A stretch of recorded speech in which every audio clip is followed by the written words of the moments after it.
Well, who's dropping in on BBC1 now? Must be a bit of a goon.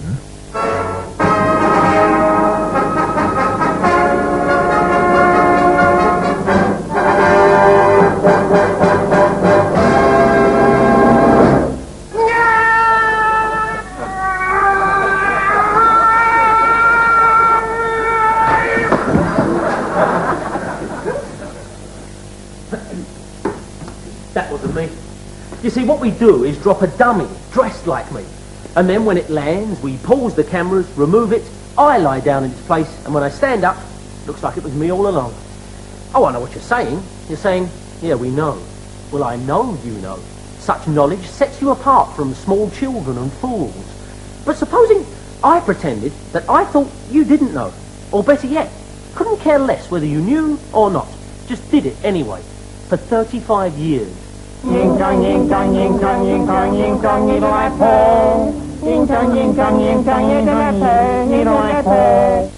Yeah, tonight's show looks at Spike Milligan on TV. Go on. Good evening. Good evening. Evening. Orson Welles was said to have lived his career in reverse, starting with the masterpiece Citizen Kane and then spiralling downwards. Well, opinions on Spike Milligan's career take the same lazy tack. The Goons, then he became depressed, wrote some army stories, still alive. It's as if he needn't have bothered making some of the most television ever made.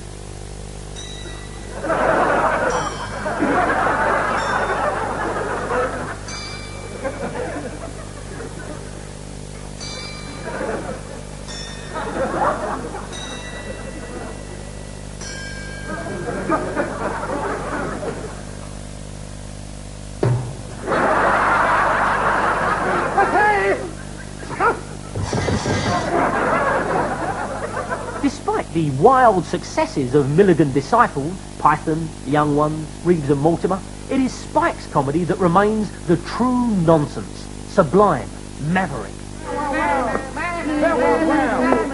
Pardon me, sir. We have reason to believe that a lump on the head has been committed at this address. Heel, Fang, heel. Heel, Fang, it says. I'm sorry, sir. I shall have to arrest your wrist with handcuffs. In connection with what? With the rest of your arms. You can't arrest me. I'm a distant cousin of the Queen. This puts me in a very difficult position. You see, no matter how far out British comedy gets, you can always smell the writer's room, somewhere glimpse an original idea that's been corrupted to create the gag. Not with Spike. His mind delivers jokes by virgin birth that arrive without trace or explanation.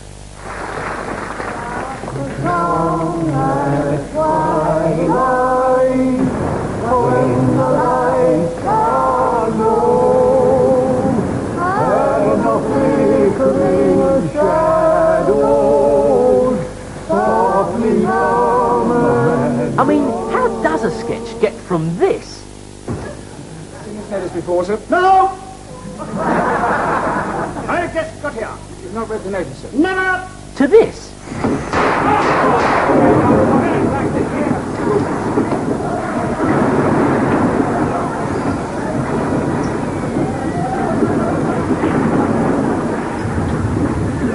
And what possible excuse can there be for... Good heavens, there's an elephant on the pitch! In the beginning, television wanted Milligan, but tried to do without the actual Spike. Hello, I'm the famous Echo. Well, I'd better be getting along now. Good night. Good night. Worse followed. For a short while in the 60s, he tried all-round entertaining. He found sanity, but lost his bite. Oh, Laura is the face in the misty night. I didn't know I could sing. You can't. Footsteps that you hear down the hall. What was TV to do with Spike? He was uneasy in variety and suffocated in sitcom. Like a gormless millionaire buying a Picasso, TV knew it had to possess him, but was at a loss to know where to put him or what the hell it all meant. When you're feeling low down and you can't find romance, leap into a dustbin and dance.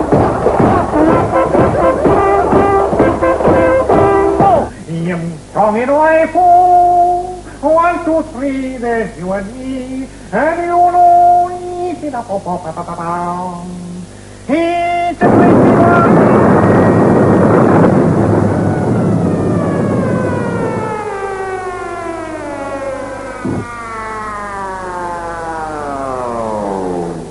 Less of a misfire was his 1968 series reworking the material of his own hero, J.B. Morton, the beachcomber. You lay down 6 matches, so, and you announce a street in Tiflis by day. Then light a 7th match and hold it perpendicularly, so, and announce a street in Tiflis by night. All the while, real Spike Milligan series were being aired under various names. Milligan at Large, Idiots Weekly, Milligan's Wake. But the billing barely mattered. Like a volcano, Spike has really only got one show in him. And eventually, he called all his work Q.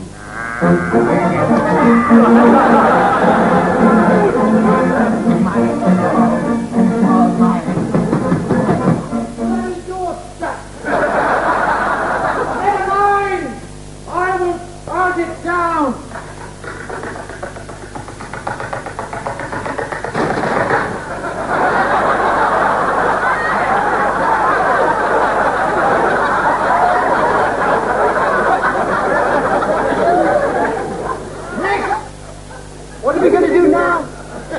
What are we going to do now? What are we going to do now? What are we going to do now? What are we going to do now? Yes, what are we going to do now? And that's it. Unlike our other TV heroes, Spike Milligan performances cannot be neatly illustrated chronologically. There's no pattern, no recurring clues or themes. Well, unless you count Scotsman. My love is like the red rose that blooms. Or Hitler. What can I do? I got to do. Or large, obviously false noses. I'm giving you 5 minutes to get your balls off my green. And I mean that most sincerely. Oh, and falling out of the sky.